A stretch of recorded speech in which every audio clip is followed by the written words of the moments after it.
This is a prepare, defend, survive event. We're going to have 12 in all, 12 seminars, weekly seminars. And we're a bunch of concerned citizens, and we decided that we wanted to share some of the information with our students and friends and anybody that else was interested. We hooked up with Alex Nicoletti, who's a 35-year survivalist and hails northern Vermont, an expert in a lot of things. Although you're going to find in these sessions there'll be an expert group of people that have their own fields of expertise because they're going to chime in all the time. Alex is going to talk on this overview today about kind of the world, what's happening at large, how we should be aware. My name's Penny, by the way, and Rico Guy, also over here, is the one of the sponsors of this. This is U.S. Budokai Martial Arts School, and Alex will take over. First of all, I'm not here to scare anyone, just to prepare them. I'm not into the conspiracy theories and all that kind of stuff. I'll be talking a little bit about that, what's wrong with them, why they're not going to happen. But I'll also talk about what is more likely to happen and what other people are getting prepared for. And it's not like a secret, what I'm talking about. It's known, but it's not known overtly. You have to kind of dig a little bit to find out what the truth is, but the truth is out there. Everyone has noticed that the world is a more dangerous place than it used to be. There's a lot of things happening that hasn't happened in many years.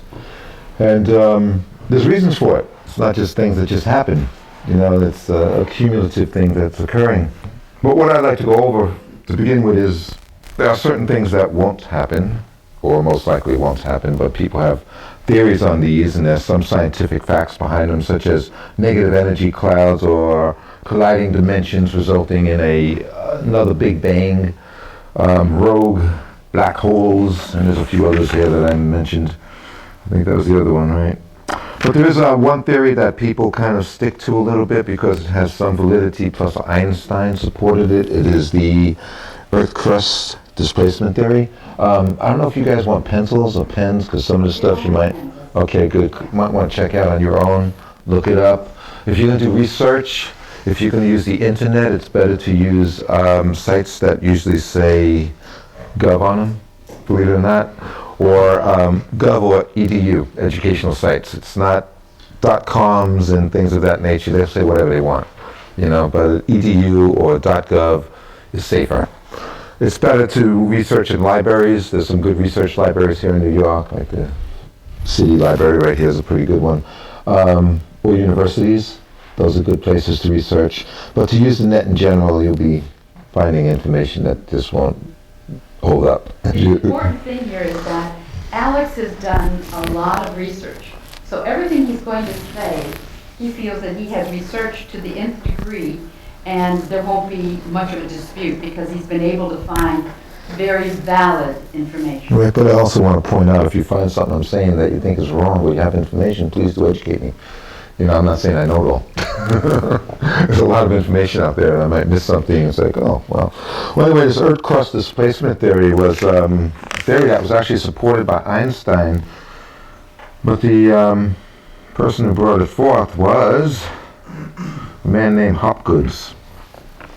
And the basic theory is that the Earth's crust moves over the mantle at a rapid rate. It can happen within just a short period. Have you heard it before? Cool. And he has some evidence behind that, but all of his evidence, if you do any deep research, can be contributed to other factors, so it kind of has holes in it. But out of all the conspiracy theories, that's one that holds stronger than a lot. But as far as scientific facts go, it doesn't hold up. But we have other things here. I'm throwing the Mayans, but I throw those in too. Then there's the things that are based on religion, such as 666. Like when the year 666 came along, people started to freak out and panic. They thought it was the end of the world, and obviously it wasn't. Then they figured, it must be 1666. That didn't work out too much. And last year, 2011, somebody in New York City was going crazy trying to convince everybody that it was the end twice. Both times it didn't happen. And so now I think he's saying 2012, just to be in line with the Mayan calendar in case Jesus visited the Mayans or something. But that probably won't happen. The Mayan calendar, which is misunderstood by a lot of people. Oh, what happened? Oh, he's just saying, okay, cool. The Mayan calendar is misunderstood by a lot of people. A lot of people think it ends. There's a few facts behind it that people don't talk about. One of them is that the conquistadors from Spain destroyed a lot of what the Mayans had. So a lot of their information is lost permanently. Another thing is that the calendar that has survived, the long count calendar, is a circle. So when one day ends, the next day begins. The Mayans themselves, the timekeepers, say, what are you talking about, the end of the world? We're not talking about the end of any world. You know, we're just talking about time, and we're going into the next phase, the next world. But we're not talking about the end of life. You know, they never talk about that. So that's not, a lot of that doesn't hold. You know, although a lot of the information from the Mayan calendar, when you use that along with trend science, they move together. If you guys know about trend science? No. Well, trend science is kind of, you have a certain amount of factors, sociological, ecological, political, various factors. You analyze where those factors are and where they're going, and you can figure out what's going to happen next. There's a few very good people out there using trend science that have predicted some, like the economic collapse, that predicted things like that. They mostly predict things on a human scale more than on an ecological scale, but they also apply to ecology as well. You know, just knowing what kind of things are at play, you might know what's going to happen next. So that's what trend science is all about. Physics, quantum physics, all that plays into it too. You had a question? No? Okay, I just thought you might have. So where was I going with this part? There was a point I was trying to make. Do you remember what it was? No. Well, you were talking about, these are kind of like conspiracy. Right. Well, trend science isn't really a conspiracy. It's something that you can prove. Along with science, is something you can prove. And those things hold water. A lot of there's Nibiru is another big conspiracy theory that doesn't have much validity to it. A woman named Lie something or the other. I remember the word Lie. If you want to look her name up, it is. Well, she Nancy Lieder, Lieder. She has supposedly she has a transplant in her brain from some aliens in a far-off, distant galaxy. But a lot of people are following her and believing her that this planet Nibiru is going to hit Earth in 2012. She actually changed the date a few times because it didn't quite materialize. And now she has people looking out in outer space, and they have a little dot on their telescope, or they look on Google, and they see anything that looks like it might be it, and they say, that's it, you see, this is a projectile that's going to happen, and it doesn't hold up, you know. I know astronomers, not serious astronomers, there are hobbyist astronomers that have access to high-tech equipment, and they do look out there to see what's happening, and they don't find no Nibiru.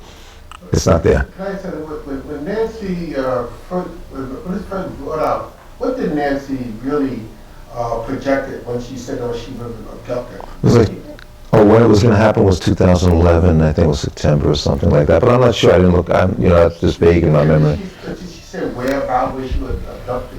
Oh, she probably did, but I didn't. Okay. I didn't really care enough to retain it. People get involved with it, and they start to be a little famous, and they're just like fame. Right. But she has a lot of followers because she has a lot of charisma, and people want to believe in it. One thing people like, in general, psychology in the human psyche, is that a lot of people like to believe they can't do anything about it as an excuse not to do anything. You know, and so something like a big planet that's going to crash into you is like, okay, forget it. You know, we don't need to do anything. We're not going to live, right? You know, so that's part of the reason why a lot of people follow some of these conspiracy theories. You know, it's to believe something's going to happen. Are there other people besides that have that same idea? Well, they have other ideas, you know, like this. Just how many people that you say? Well, this Nibiru idea was catching on so much. This was a big one. Yeah. There's a lot of people that have them, but they have little ones, you know. Planet X is another one that they call it. And then some people call it a different Planet X than Nibiru. And so there's a lot of this Planet X stuff. But the only asteroid or anything big, what they call a near-Earth object, an NEO, is a asteroid called, which is for real, it's not like the make-believe stuff, but don't panic because it's not going to hit. It's an asteroid which has a number 99942, which is interesting. The 999, kind of like the 666 in reverse, gets you a little psyched, you know. And it's called Apophis, kind of like the apocalypse. You know what I mean? Apophis. Apophis, if you want to look it up. And it was something that there's this, on the scale that they use, it was a 4 at one point, and it goes from 1 to 5. It had a 1 out of 37 chance of hitting Earth, and it was going to hit Earth in the year 2029. So it was an alert. I said, well, 1 out of 37 chance is a pretty big chance. Want to make sure I got my numbers right, just so that someone says, hey, you said 1. Yeah, I was right. 1 out of 37 is right there. Okay. But now it's only a 1 out of 250,000 chance, and it was downgraded to a 1 on the scale that they use, which is a Toronto scale. That's what they use to determine how much danger a particular object in space is to Earth. And so that's the only one that has any chance of being a problem with Earth, and 1 out of 250,000 is not a very good chance it'll hit. It hit a magnetic field. Did you say 1, you mean like on a scale of 1 to 1? 1 to 5. Oh. So when we're talking 4, we're talking bad news. Okay. When they're talking 1 out of 37, that's, but 1 out of 250,000 of it even coming close, it's not, it's not a big deal. Because I do research into various religions too. As the Hopi, for instance, they have seen 8 of their 9 signs, meaning it's getting close to the end in that way, you know what I mean? But they also don't believe in an end. They believe this is the end of this world, the birth of next, and all the spiritual books say a very similar thing, that people generally degrade to a point where they cannot sustain themselves anymore. So that kind of confirms the 666 stuff, if you know what I mean. The earth crest that this one did. And I went to another seminar last year, and they had been talking about this formula called the Ring of Fire. Yeah, it's there. Yeah. It's real. It's kicking up right now. There's like, there's about 8 volcanoes off in the Ring of Fire zone right now. What is that? Does that cover the West Coast? No, well, it's part of the West Coast. It's more in Indonesia. Japan's part of it. It's it goes kind of down toward those islands, down toward Australia, up toward China, but off the coast, and then it goes to Hawaii. Hawaii's included in the Ring of Fire, and so it has that whole area in the Pacific. That's the Ring of Fire. And it's active. Actually, volcanoes have become more active recently. Volcanoes that they thought were going to erupt, this is just recent news about 2 weeks ago. Volcanoes they thought had thousands of years before they erupted realized they only had hundreds, and a lot of them do. So volcanoes that they didn't monitor before, they're starting to monitor. I'll talk later on about Yellowstone and that kind of stuff, but that's the Ring of Fire. The Ring of Fire right now, I actually looked at it today, it's funny you would ask, has a lot more volcanoes erupting. Yeah, Oh, good. Unfortunately, this is not the whole world, but it's right around here. Right, and Here. well, So it it's kind all of goes, Pacific. right. It also goes through Chile down here. Mm-hmm. So, it's the Pacific area. It's kind of all around the Pacific, but it leaves out Australia. New Zealand is a hot spot. Right. Chile, A lot of hot more like spots. Alaska. Yeah. Yeah. Surrounds the Pacific Ocean. One thing about California that's not well known, though, is that it has one of the 3 major supervolcanoes that's in the United States, in Long Valley. There's 3 supervolcanoes in the United States. It's not very active right now. There's another one that's in the border between New Mexico and Arizona, and the big one that most people know about is Yellowstone. Yeah. And Yellowstone typically rises and falls. That's what it normally does. It rises, then it gives out, pressure gives out. Usually within 2 or 3 years, it rises and falls. However, it's been rising constantly since 2004. Since 2004, it's been rising, and right now it's about 8 inches, over 10 inches, right? Over 10 inches since 2004. A lot of people are very concerned about that. Also, the last 2 years, like I'm saying, you can get data and information, but it's not always easy. Before 2010, it was easy to get information on Yellowstone, where they give you a summary. How many earthquakes they had, how much it's rising, they give you the summary. Last 2 years, they're not giving you the summary. You can still find the information, but you got to go into the daily charts. You know what I'm saying? And that's a lot of work. So you can still find the information. So it's people that did it says rising. They're making it harder for you to find the info, but according to law, they have to let you find the info. And so, it's a concern. It's been rising. Just looking at it today, I was surprised that there's so many active volcanoes. Just in the Ring of Fire, there's like 8. Indonesia alone has 1,500 volcanoes in those islands. Mhm. They were probably created with the lava flowing down. You know, that's how those islands got created. Right. Well, that creates islands, right? That's a good sign. Does anyone know what the reason is? There's speculation as to what the reasons are, but a firm theory that holds, there isn't. You know, one thing that the world will agree on, that's not happening. The greenhouse effect is part of that, where people are feeling the greenhouse effect, so that's part of what's going on. But also the Earth's crust has been active and moving. The magnetic north. Earth crust displacement theory? Well, no, the Earth crust displacement theory is rapid movement. That's the difference between polar shift and Earth crust displacement. Polar shift is a proven fact. It happens every 700,000 years or so. Does everyone know what polar shift means? I heard it before. Could you describe The it? poles basically reverse. North becomes south, south becomes north. But It then happens over a longer period of time. It's happening now. Magnetic north, which the poles follow. You know, first magnetic north moves, then the actual cold parts of the poles follow. You know, has been moving 40 kilometers a year since 1908, I believe. I can find that out to make sure I'm right. 2008. No. It's old. It's been moving a long time. And now it's in Russia, Siberia. Yeah, it's moving toward China. This is the magnetic pole. Normally what the pole does, it moves like this. That's its normal behavioral pattern. And then all of a sudden it started to go in a straight line. And so it started to shift. So that's part of what people think might be disturbing the Earth.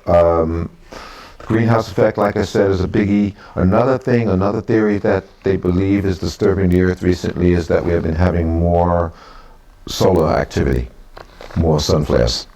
And that's another thing because sun flares give off electromagnetic charges. But to substantiate theories has not been happening. You know, the sun shifts every 11 years. Actually, every 22 years, the sun reverses itself. The poles shift. So the Earth's doing the same thing, but over a longer period of time. But he's just saying, how would that affect us? Oh, it possibly is affecting us Some now. say it's going to affect us drastically, and others say it will be minimal effect. Right. Definitely the countries will line up differently, right? Yeah, oh yeah. Like, at one time we had this giant continent that made up a big part of the world, and now we have all these little continents. You see what I'm saying?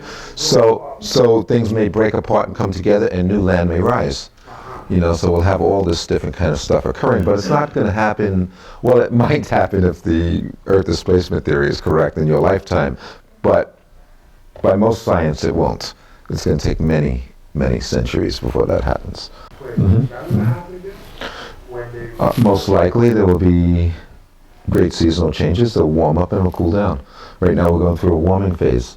Africa will become cooler and Russia will become... Right. Well, yeah, New York will be more tropical, and we're living more in the tropics here. Right. And warmer places will be colder. Right. But Africa may stay very similar, right? It may, because Africa's the mother continent. That's where all life has come from. And so, And part of the thing is, any place that has a lot of volcanoes or a lot of nuclear power plants, they're a little difficult to be stabilized. Africa, I think, has one large volcano and maybe 1 or 2 nuclear plants in the whole continent. well, actually, that volcano's erupting right now, too. Yeah, Yeah, check that one out, too. but in the whole continent, so that's not very much. So it could be, and Madagascar doesn't have any, could be very stable. Yeah. But the Earth people have already gone through some major things, like the pandemics that has occurred in the world. There's 3 major ones. I'm going to try to remember it without even looking at the notes. The Black Plague, I believe, killed 70 million people worldwide. That's a lot of people. And then there's another virus, which was Oh, it's the Spanish flu, I believe. Correct me if I'm wrong, because I'm not looking at the notes. And that killed about, 1918? right, 1918 killed like 20 million people worldwide. My aunt died in that. A lot of people did. That was influenza, no? Yes, it was a flu. It was a flu. It was the Spanish flu, I believe. That's what it was called. Anyone could look at these notes to get the accurate. And then there was another one during the Roman Empire that occurred that also killed like 20 million people. So people survived these things, you know, and then they survived the wars that went on, which killed millions and millions of people. Earthquakes that happened, they survived Krakatoa. That was a major eruption of a big-time volcano, not a supervolcano. That was the largest one in recorded history. And that was in 1883, and the Earth did not return to normal until 1888 because of the amount of Krakatoa. The island don't exist anymore. It's just a hole on the bottom of the ocean. Lots of people died, like some people say as much as 120,000 people died. And it produced winter worldwide. The Earth's temperature dropped considerably. And I know in Vermont they talk about it because it was the winter the summer that never came. It was winter all year, and a lot of people died from the cold. You know, that was a major thing that people had to survive, but they survived it. They learned ways in which they can survive. This happened in 1883 In what country? Pacific. in the Pacific, Oh, an island that don't exist anymore, Krakatoa. That was a big deal, you know, and people survived it. So people do survive things. It's just a matter of learning how. And then the Ice Age, people survived that. That's another biggie. You know, that was the last real biggie, to tell you the truth. Ice Age. What countries were affected? What Almost all except for the equator. There were countries. They were pretty much in the same form they are today, except a lot of the earth was covered with ice and cold conditions. The tropics were still warm enough to survive in, but a lot of the world wasn't. There's a mini ice age in the 1700s, late 1600s, early 1700s, which also was another devastation point. So, you know, we do have these things in history where people survive these things. The main way, unfortunately, in which people survived the last major ice age was through cannibalism and things of that nature, which wasn't a pretty picture. But they did what they had to. You know, that's what you had to. You deal with ice, and main food there was human. So, frozen human. Human on the rocks, you know. So that was my point about people surviving things, and so, oh yeah, people survived nuclear bombs. The biggest nuclear bomb that was ever made by the Russians, and it was called, I think, the Tsar Bomba. I don't see it. What? Bomba. Bomba. He knows. Hey, you can tell us more about this than I could probably. It did some really horrific things that made people reconsider testing nukes of such big size. The United States never went that high. That was 50 megatons. A megaton is 1 million tons of TNT. And, Krakatoa was the equivalent of 200 megatons. If this asteroid that they're talking about hit Earth, it would hit in excess of that. NASA had it down to, how much did you say, NASA? These are little facts that I like to pull out of the sheet instead of say off the top of my head just to make sure I'm right. Oh, they had it like 1,250 megatons, which is a lot. And where they projected it hitting, it would kill at least on impact 20 million people. But it didn't hit. I mean, it's not going to hit. An asteroid hit Russia. That's true. An asteroid. Russia also had a supervolcano go off too. But this is many, many million years ago.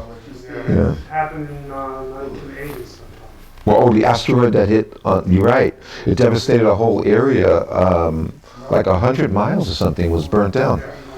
Right, that was right. So could there be another nuclear bomb happen? Could there be another nuclear bomb happen? The United States, Russia, and China, most likely not. I mean, they kind of know that they use these nukes, there ain't much of an Earth left. A rogue nation could use a nuke as a first attack. They can first knock out our electricity. But they don't even have to have it land on. That's what I'm saying. In the air. Right? That's what I'm saying. They could have a nuke about a few thousand miles above the United States, go off, and the electroshock that it could emit could wipe out all of the United States' electricity, then come in with a ground force. So that's a possibility. Someone would have to be real crazy to do that because the United States has recovery ability as far as retaliation. Because they'd have to be really insane. You know what I mean? That they're not going to get away with it. They came involved because when people feel they want to do America anyway, you know, so Yeah. that's not surprise anything. I mean, it's possible. I'm not saying it's not possible, but it's like, but if they're doing any calculations, they won't make the move. You know what I mean? If they're trying to figure out, could we really win this war? No, we can't. They'll say that. Because the United States, all their military aircraft, all their nuclear facilities are sealed against that. You know, they're not going down. I mean, we'll lose electricity, but they won't, and they'll find out who did it, and they're going to get them. You know what I mean? It's not like it'd be a crazy move. And Russia knows that, China knows that, but you can get some crazy guy in a country that decides that we're going to attack the United States. A lot of people hate this country. You know, I mean, there's some good reason too. You know.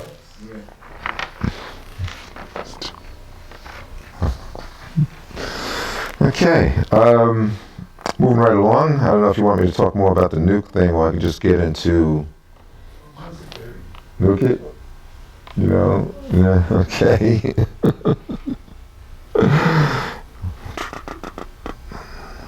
Okay, so that 50 megaton blast, a fireball can be seen 620 miles from ground zero. The subsequent mushroom cloud was as high as 40 miles. The base was 25 miles wide. A village, maybe you know this village, it's Sevenyey. Savannah? Savannah? Sevenyey? Okay, Sevenyey, 35 miles from ground zero, within the test zone, was completely destroyed. Districts hundreds of miles from ground zero with wooden houses were destroyed. Ones with stone roofs, or rather ones that made of stone lost their roofs, ones that were just wood were totally destroyed. Where was this? This was in the 60s. I should have wrote that part down. No one asked that. This was in the 60s when they were doing all the big testing, probably around 63, 64. Yeah. Wait, Nevada? No, this is Russia. We're still in Russia. We're still in Russia. Yeah. A settlement 430 miles away felt the shock. There was broken windows 560 miles away. So this just give you an idea of how devastating this one nuke was, and that's why people decided this is not going to work. But I should be moving on beyond the nukes. And so Yeah, we want to know what's... Radiation damage or whatever. the immediate radiation damage, well, people got third degree burns like 60 miles. Or you could have got third degree burns 60 miles from it to give you an idea of what the radiation damage would have been. So in the immediate area, you're evaporated. You know, how much radiation is left over? Probably lots. But is it equivalent to Chernobyl?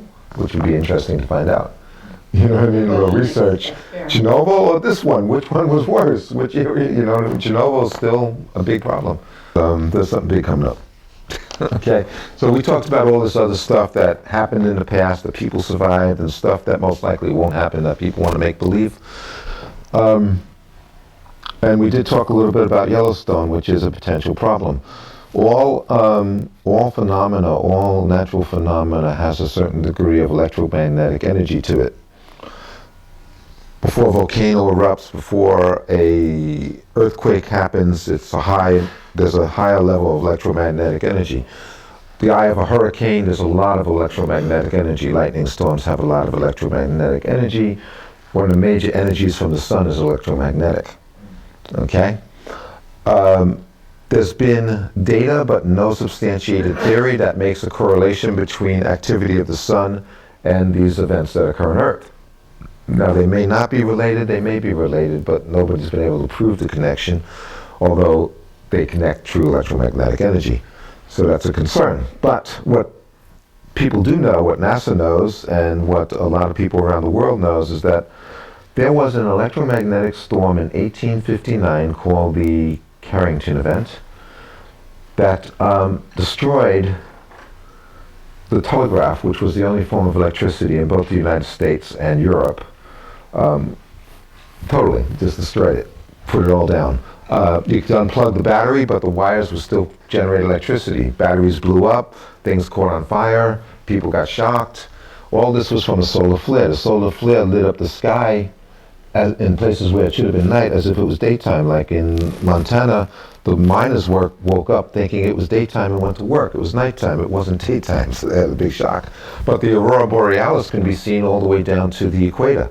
People have seen this. This was a major, a very big solar flare. It was the biggest one that was ever recorded. This man, Carrington, just happened to be looking through his telescope when it was happening, so he made the comparison so he knew what it was. They knew about sunspots for a long time, but this flare was something new. It was like, wow, and then they see what it can do. So solar flares is a major concern. It's a major concern right now. NASA's concerned about it, and scientists around the world are concerned about it because it's been a long solar medium, or minimum. There's solar flare cycle is actually 22 years long, but it's divided into 2 cycles of 11 years each. Now, those 11 years can vary between 9 and 15. It depends on the year. This year, or this solar cycle, was a very long minimum. The one in 1885 was a very long, 1859, sorry, was a very long medium and minimum. And so was the one in, I'm trying to get a lot of information out fast, that's why I'm messing up here. I should slow it down a little bit. The one in 1921 was also a very long minimum. What a minimum, okay, I should educate you a little bit about anybody knows much about solar flares here? I saw, we had that graph Yeah. that showed when they were measuring it, it's 1 to 5, right? That's what the measurement is? The flare cycle, yes, 1 to 5. 5 is horrendous. And we recently had one a couple weeks ago that was what, a 3? Well, that's deceiving, because a lot of people are panicking, trying to communicate with me. I'm saying, don't worry about it, it's not what you think it is. There's 3 types of things that you get from the sun, 3 types of energies. One is radio waves, which is the least of the problems. It just interferes with communications to a certain extent. Another one is radiation, which is a bit more of a problem. And the next one is electromagnetic energy. When I'm talking about radiation, is electromagnetic, and all these are radiation. But there's things that are just like proton and electron radiation is different than electromagnetic energy. But they're all radiation. It was high, the one that just a few weeks ago happened in radiation as far as protons and electrons go. So if you had kids, you want to keep them indoors during that time because it went up to a 3 on a scale from 1 to 5. But the electromagnetic energy actually only was a 1. So it was low on electromagnetic energy. The major threat is the electromagnetic energy. Yeah, sure, radiation could be a big threat, especially if it's up to a 5, especially if there's kids. People under 30 have a bigger concern than people over 30 because they can get thyroid cancer easier. You have to fill up your thyroid glands with iodine, yeah. Something that Alex described to me, because I didn't know really what this all meant with solar flares, is that the flares come out of the sun, and when there are big flares, we don't have to worry as much as when the flares are low, because when the flares are low on the sun, they're actually going inside the sun. Well, it's a little different than that. What it really is that you have spots in the sun. You have solar spots, all the black spots that are on the sun. And you can have a lot of those spots, and if they go down quickly and come up quickly, they're not a big concern because the energy didn't bond. Okay? It's like the difference between a concentrated blow and a bunch of little sucker punches. Well, not sucker punches, but jabs. You know what I mean? So you store up the energy for a major hit. You can knock them out if you just kind of give them the teases. It's not hurting them that much. So the energy, the black spots, they go below the sun. If they stay down there for a long time, they bond, and that is the problem. So they can become stronger. So when they come back up after bonding, they're stronger. So they deceive you sometimes, and the media will say, oh, there's going to be a low cycle. There's not going to be many flares. They're right. There's not going to be many flares. But the few that there are going to be stronger than if there was many flares. So it's the same amount of energy concentrated in few instead of a lot. That's the difference. And they determine whether it's going to be a small one or a large one. Well, that's why scientists are concerned right now, is because it's been a longer minimum than expected, even than what they expected originally. They expect this cycle to peak pretty much around the time of the Mayan calendar, which is kind of odd that it all coincided, but it stayed under longer than they thought. Is it still staying under? No, it's coming up now. It's been coming up for a few months. The flares are coming. That's what that flare was. That's part of it. You know, there's a few others. The flares are coming now. And Brian Williams, he took over from Katie Stewart for that program at 6 o'clock or something, that channel, whatever. He said that we should watch the solar flares for the next 18 months. And that's what he was going to report on a regular basis. Mm-hmm. Well, the danger point's anywhere between now and 2015. You know, but the peak is the time that you have to be most concerned, and the peak now, the world scientists has moved that to May and June 2013. So it's no longer coinciding with the Mayan calendar, now it's past that period. So the worst possible time, if you play the odds, is June, May of 2013. NASA has a plan to try to stop that from being a problem. Oh. Yeah, and there's world scientists also working on other things to help bring that problem down. But their plan will pretty much just help the grid, and it might work. The grid, would you describe what? The electrical grid is what we all get our electricity from. If you can't get enough from one area, it kind of gives you from another area. So it's all an interrelated, interconnected thing. But the grid, or the electricity in this country, has grown tenfold, and there's more demand than what it can handle presently since the 50s. That's a lot more wires going across the country and crisscrossing. Buildings, now we got bigger buildings, sucking up more electricity, so that's what we are. Well, you got more technology sucking up more electricity. You know, so you're sucking up a lot of electricity. And one of the other problems that I didn't talk about yet is that Earth has its natural defenses. Now I'll get into what NASA's doing about it. But first I want to talk about the Earth's natural defenses. Normally, these natural defenses will help. Like in 1859, it could have been a lot worse if it happened today. And the reason why is because they had an intact ozone. We have an ozone that's was healing up until a year ago. Now it's depleting again, and there's another hole in the ozone in the South Pole. I mean, in the North Pole, as well as the South Pole. That's right. Okay. So there's two holes. Not the one in the North Pole is not as big as the one in the South Pole, but it's happening. There's another hole in the magnetosphere. The magnetosphere is a major protection against electromagnetic energy, and it's grown since the last time because their kid is in South Africa. They were concerned. I looked up the change, and originally it's called the South Atlantic Anomaly. It's a hole in the magnetosphere. Originally, when I looked at it 2-3 years ago, it was only in the ocean, but now it's covering most of South Africa and South America. So it's grown even bigger. So that's another big hole. And now because of projects like HAARP, which sends high-frequency radio waves into the ionosphere, there's now slivers in the ionosphere. So all of Earth's 3 major defenses are compromised, which wasn't the case in 1859. Science knows this. They know that's a problem too. They also know that because we have such a large grid, all these wires going across the country are like antennas attracting electromagnetic energy. And so they know that's a problem too. They're not stupid. They don't want everything to go down, so they want to try to save it. So they have a program designed called Solar Shield. You can look it up under NASA. They talk about it.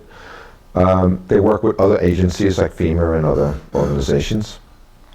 Solar Shield is basically they have a fleet of satellites monitoring the sun constantly. When they see a major eruption of a flare go off, they take its picture and they monitor it. They send the picture to a special spaceship they have that has this dual stereo something or the other. I can read it to get the exact thing, but what it does is basically makes a 3D image of it and sends that to the Goddard Space Center, which has some of the most high-tech physics computers in the world, which then determine how strong that flare is going to be. As the flare starts to come towards Earth, when it passes space station, particular space station, when it passes that one, they'll know exactly where and how strong it is and where it's going to hit the most as far as the grid goes. They'll have all the information then sent out to the power companies. The power companies will shut down the grid in those spots, and they'll also issue a warning. They'll say, you know, that's why they have a national system now. Before they didn't have that, if you notice. They had regional warning systems, but they didn't have a national one. Can we, as individuals, get a warning? Right, that's what I was going to get into. But there are websites, including NASA's website, that you can get a warning of as soon as the flare goes off.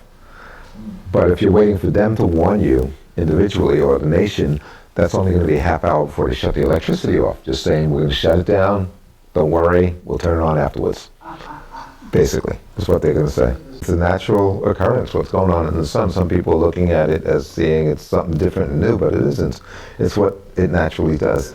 It has a long cycle and a short cycle, you know? And so it has points where it's not going to flare up much, like the mini ice age was directly due to the sun's lack of activity.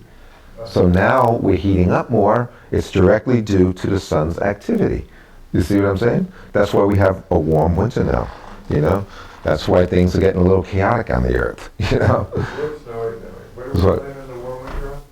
The warm winter, it's not a blame. It's, if you look at a chart, which I don't think we have, but the chart, you'll see a chart of solar flare activity relating to temperature, and they coincide, they work together. You know, you see that on a few different places, including NASA.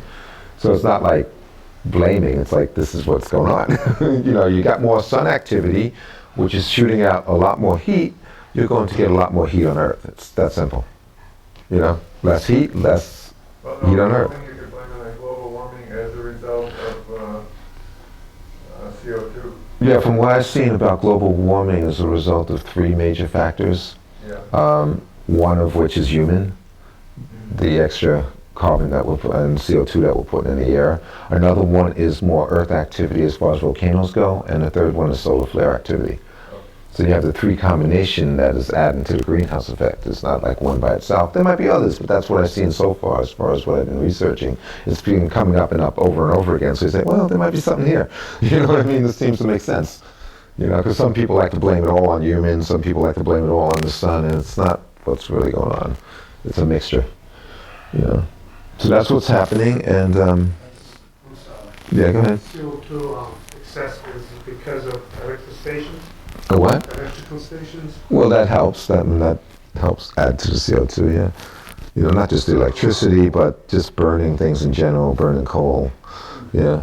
I mean, coal is the major source of electricity in this country. A lot of people don't know that, but that's the major source of electricity. It's not nuclear. In many countries, and that's a lot of CO2 in the air, you know.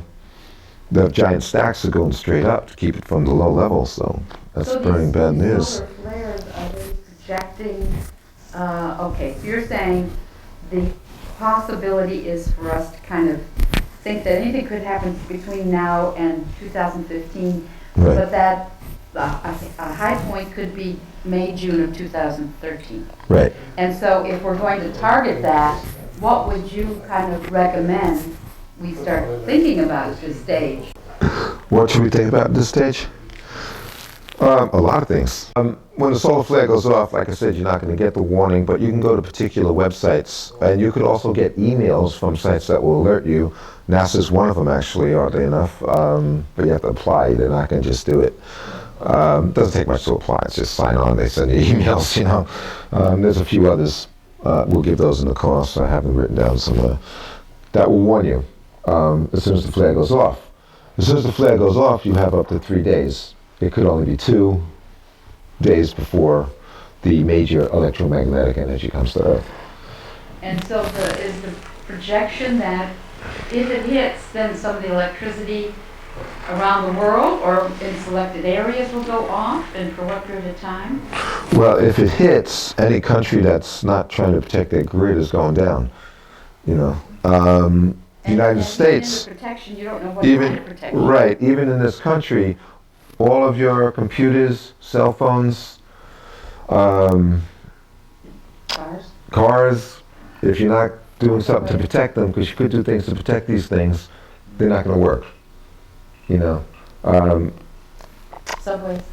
Yeah, all that stuff. Subways. Bank deposits. Yeah, but the military jets won't go down.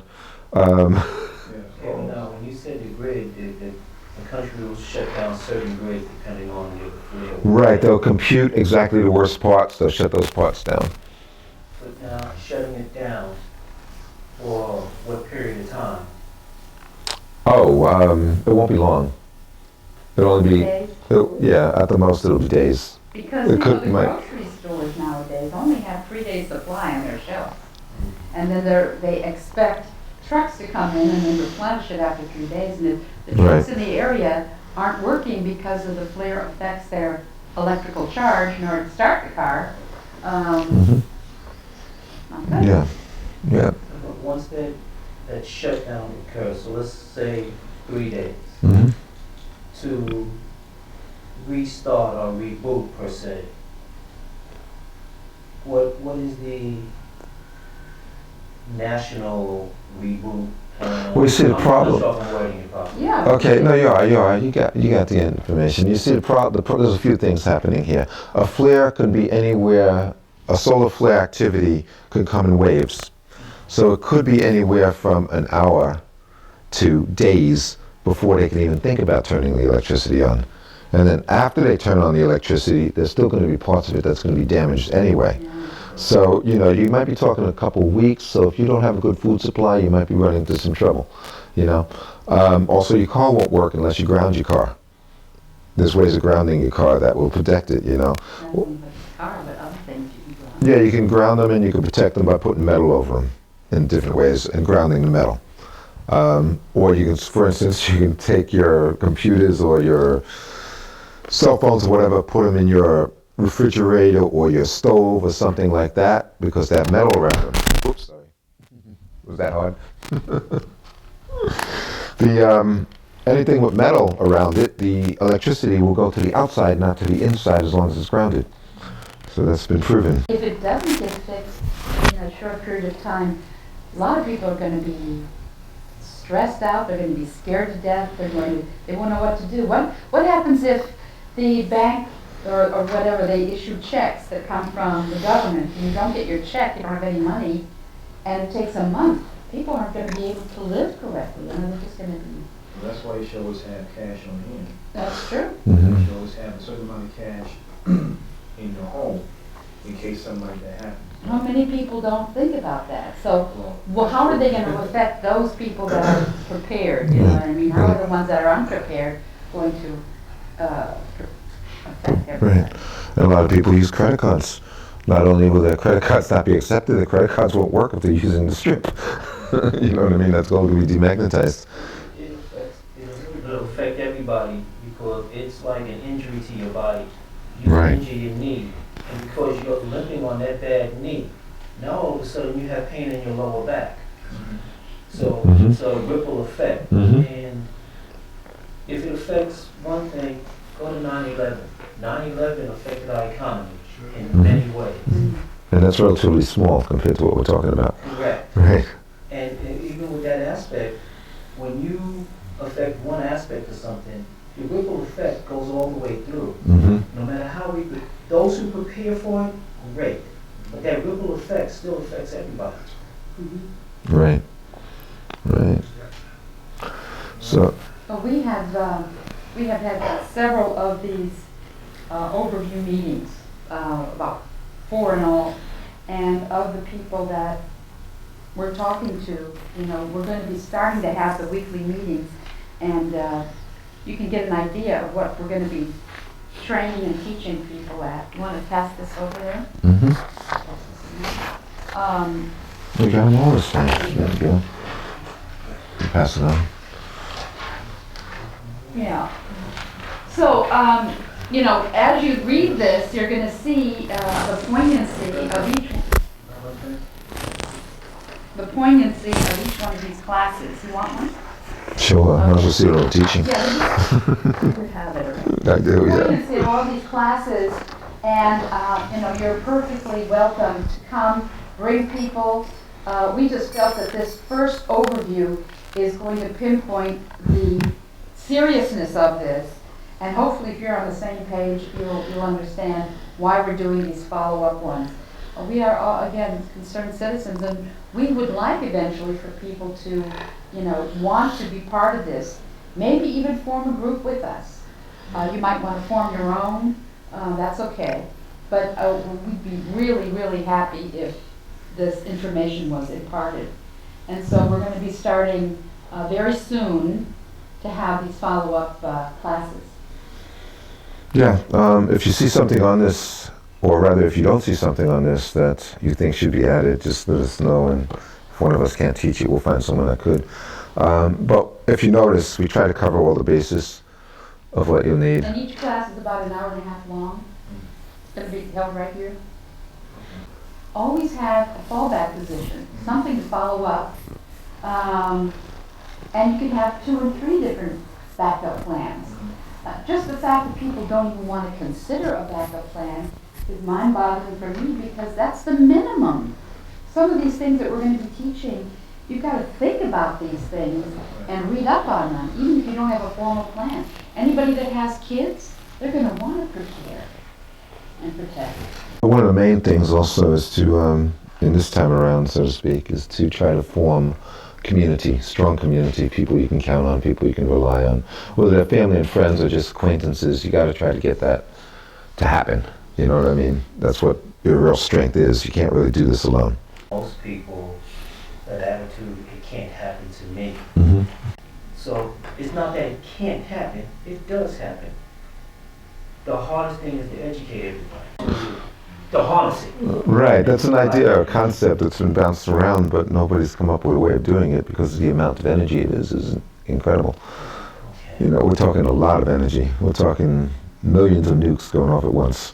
You know, We billions of megatons. observed enough to where we can sort of predict the cycle. Oh yeah, the cycle's predicted.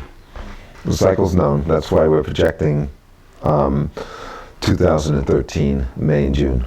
That's the projection of when the peak period happens. The worst possibility, if you're playing the odds, that's the worst possibility. So this has happened already in, when you said? It happened many times. Many times. Oh yeah, it's always been happening. So In the near past, when was it? in their past, they knocked out northern Quebec in like 1989. All of northern Quebec was knocked out by one that skimmed the top of the earth. It didn't even hit the earth totally. All of northern Quebec Oh, Quebec. was all that their electricity went all down, but because the grid's interconnected, they booted them back up. What year was that? But they had to replace a lot of transformers. Unfortunately, I don't have it written down, but I think it was 1989. You can just talk about northern Quebec power grid going down, and the right year will come up. I'm just doing that off the top of my head. And what happened to people, anyone? The electricity was down for a day, and then the grid is interconnected. So even though they lost their transformers, the rest of the energy in Canada and the United States helped them boot back up. But they had to replace their transformers. Do you see what I'm saying?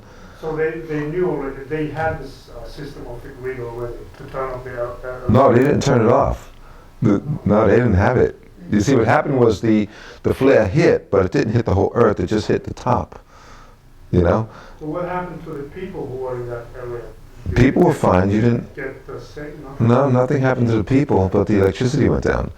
You see, and then the grid, because it's interconnected. During this thing happens, what are we going to do then as people it's occurring?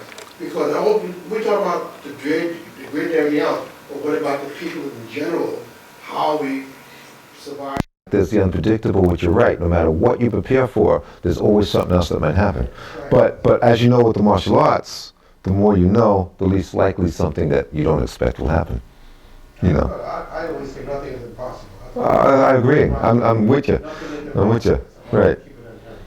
Right. I know for one thing, we can't rely on the government to. No. We gotta do it ourselves. Yeah. Yeah. But in this case, you got to keep in mind also that the government wants to stay in power, and they know that if this happens, they ain't gonna have much power if it happens in a big way. But also, you see what they're doing is, there's also some other information that relates to this, is a lot of people think what FEMA's setting up is like concentration camps. That's not true, that's just conspiracy theory. Because of Katrina, they are aware they need to have refugee camps. People are gonna be moving, they need someplace to go. That's what those things are, but they also have stockpiled millions of body bags. They're expecting stuff, you know. And they also have deployed not National Guard, but U.S. military soldiers, 20,000 of them into the United States because they want to try to keep things controlled. You know, so they're like, they want to maintain power. That's what government wants to do, stay in power. So they're going to try their hardest to like make sure things don't get chaotic and out of control. We had the blackout. Right. Which one? Which one? There was one in '64 and there was one, yeah, Last one that we had. right. And basically, and it stemmed, it went up as far as Canada and sections of Pennsylvania got hit and everything. But because people aren't educated to the fact that if electricity goes off, and in the office building, do take the elevator in case of fire, those are simple things. Mm-hmm. But New York, because I'm a New Yorker, had went into a semi-chaos because, oh, the trains aren't running, we Right. can't get around. Mm-hmm. Everybody began to panic. Mm-hmm. That's what happens. Rico was out in Long Island, and I told him to watch the TV, what was going on. He wasn't able to get back for 5 days. Couldn't get into the city. Right. And I'll even go back to 77. Yeah. Well, no, 77, the blackout we had. I watched chaos, just breaking into stores and just, Hmm. to me it was stupidity. Yeah. But at the same time, you're gonna deal with people who say, well, the family's secure, we have food, we can do A, B, C, D. Yeah. Then you have the people outside, oh, we can go get what we want. Mhm. Our own systems are Right. open. It's a scale. Yeah. Last blackout, I saw kids out in the street with flashlights directing traffic. There you go. You see, so you got both kinds, you know? Aspect of it. And growing up in the projects, you might be coming home. One of your fellows live in the building. Whether it's a little flashlight or a match or lighter, want to walk you up the steps to make sure you're safe. That's beautiful. Right on. But you still have the panic, Right. the Right. unknown. And that unknown, it hurts. Mm-hmm. We're going to be discussing a lot of what-if scenarios, and it's kind of like a maze that everyone's going to kind of walk through and say, okay, well, this is where I am here, and I want a what-if 1, 2, and 3, and that's what's going to be my first decision, and then go to the next decision. There's a whole bunch of stuff in here that you'll see. And the next one we're going to be talking about is just dealing with the fear. You may think, oh, I'm totally in control of any fear. I'm not going to feel anything. But you don't know until you get into that situation. So it's really important to conquer the fear, be on top of it, use the energy.